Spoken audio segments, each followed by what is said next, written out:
what you can do and what you cannot do. Nobody else can decide for you, nor can you decide. Because when we say what you can, we're talking about a capability. Capabilities are never stagnant. Capabilities can be constantly enhanced, isn't it? So, there's really no limit as to what one can do. It's because capabilities can be constantly enhanced.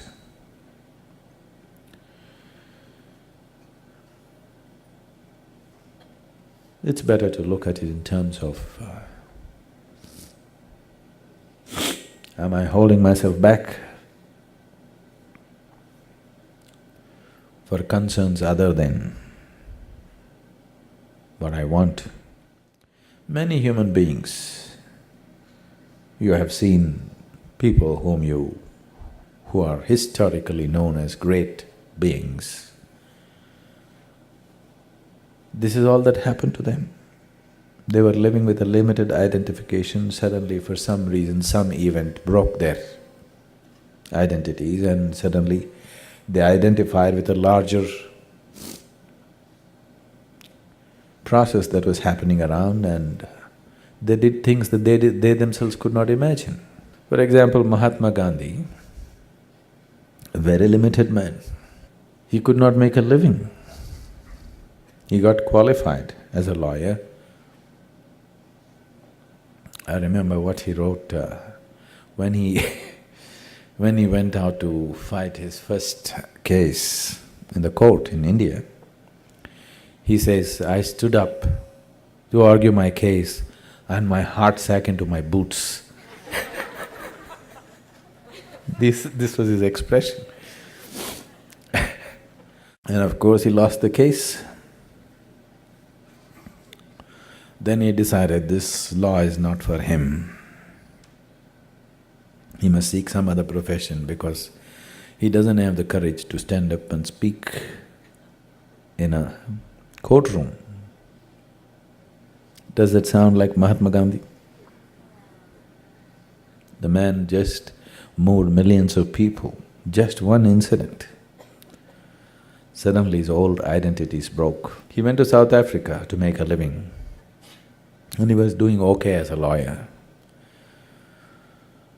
And one day he bought a first-class ticket in a train and got in. And he travelled some distance. In the next station somewhere, a white South African got in and he didn't like a brown-skinned man sitting in a first class, so he called the ticket collector. Ticket collector said, "Get out." Mahatma Gandhi said, I have a first-class ticket. He said, "It doesn't matter, just get out."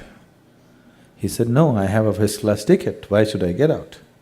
So they threw him out of the train. His luggage and everything, they just threw him out. And he fell on the platform and he just sat there for hours. Why did this happen to me?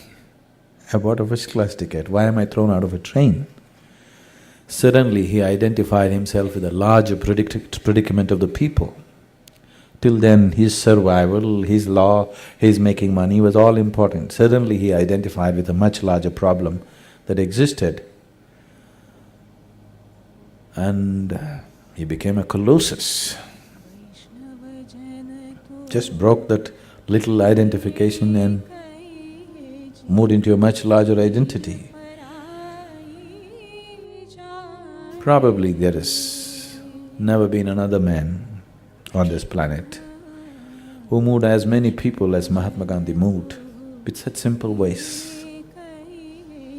I don't call him a spiritual person, but socially, politically, absolutely relevant for that day. Never before another conquering force on the planet has been made to vacate the land where they had taken roots without firing bullets at them or killing them or anything like this. Never before such a thing has happened.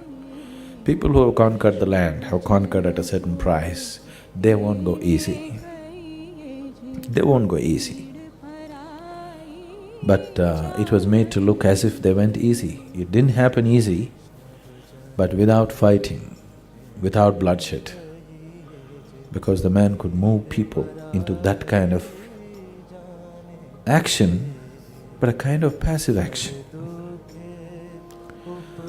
See, shooting at the soldiers who are carrying guns is one thing. Throwing bombs at them is another thing.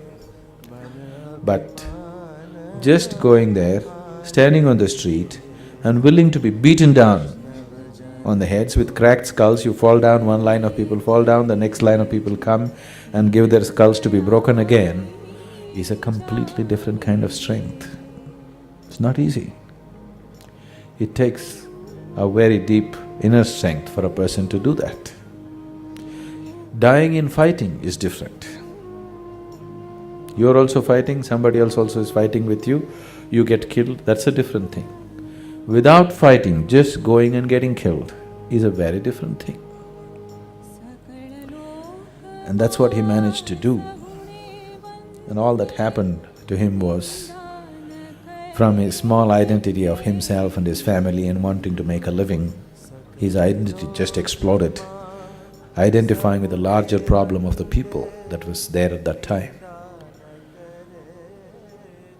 So, don't put a limit on yourself as to what you can do and what you cannot do.